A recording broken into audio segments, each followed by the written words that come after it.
Hello, thank you for being here. In Franklin D. Roosevelt's inaugural address in 1933, he said, "All we have to fear is fear itself." Almost immediately, the quote was misinterpreted. And so years later, when Winston Churchill said, "We have nothing to fear but fear itself," he went on to clarify that this doesn't mean that feeling fear should be avoided, or that fear itself is what will destroy you. It meant that if you don't manage your fear the right way, it will hold you back. Unconfronted fear will be what fuels your anxiety and sabotages your peace. See, fear is the body's reaction to something, but then courage can be a counter-reaction, a response to that fear that allows us to take the control back. So fear is not our enemy. In fact, it's integral to our survival. The reason it shows up as a quick and sudden change in emotion and a spike in our vital signs is to get our attention and let us know that something is up and we need to act. The path you're supposed to take, which is one you've heard me speak of before in the quest for making peace with something, is to become aware of what is causing you fear, then gain an understanding of it, and then make a decision that gives you control. We are programmed to feel fear, and if someone says they fear nothing, that simply means they fear accepting it. They're refusing to allow themselves to be aware of it.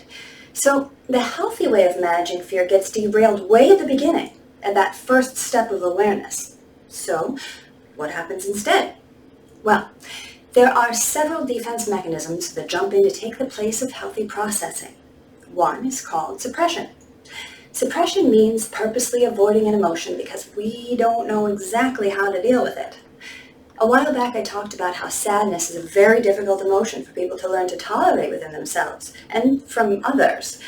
So when confronted with sadness, someone may suppress that feeling and instead express themselves in the form of anger.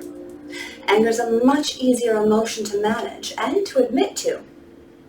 With fear, suppression would either look like a flat-out denial that one is afraid, or, like with the anger-sadness substitution, fear could be swapped out for something else.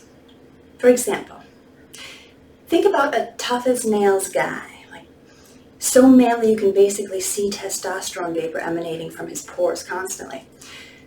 The guy is in line to go on the Incredible Hulk roller coaster at Disney. That's a 65-mile-an-hour ride with loops. I know that one because I went on it and I turned my fear into a sort of crazed and manic excitement. Like, this is awesome. Isn't it awesome? It's awesome. Side note, my youngest son was convinced my older son and I wouldn't survive it, and as we walked toward the ride, we could hear him at 8 years old forcing his words out through his tears as he said, nice knowing ya. It's a true story. Anyway, so Mr. Testosterone is in line and sees the coaster whipping around above him and hears blood-curdling screams. That does happen. And suddenly his heart is racing and he feels his intestines start to liquefy. Yeah, it's nasty. And he knows he's afraid, but no way in hell is he going to tolerate the fear of something his 10-year-old daughter is excited to do. But he's not about to get on that ride of death either. So he rolls his eyes and says to his daughter, "You know what? Look at this line. At this rate, we're not going to get on the ride for another hour. Let's come back around dinner time, and when the line dies down, we can go on it then."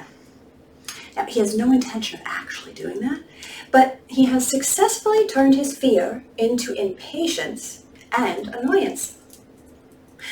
Another outcome of avoiding fear is repression.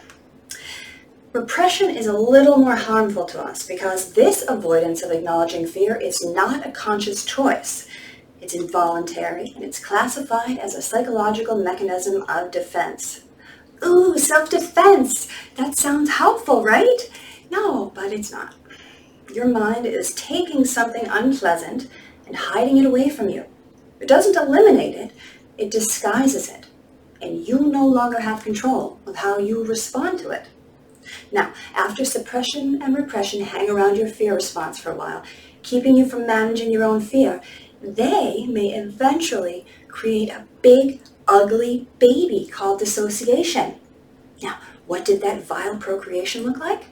Well, choosing not to deal with something we fear, looking away from it over and over, whether it's an action, a memory, or an emotion, teaches our minds that it's something to be avoided at all costs, an obvious danger, a threat to to our very survival. Remember the perception video from last year when we keep thinking of something the same way over and over again, we deepen those neural grooves in our brains, and that becomes our immovable reality? Hiding from fearful things gives them more power over us. Avoiding them literally becomes a no-brainer. And that is what gives rise to big ugly dissociation. And at that point, things are completely outside of your conscious control, and now it compromises more than just your ability to respond to the perceived threat. In the process of avoiding confronting the intolerable threat, your mind actually overcompensates and paralyzes your ability to carry out processes like thinking or talking. You may suddenly feel strangely detached. You may feel like you're dreaming, or like you're watching yourself from outside of yourself.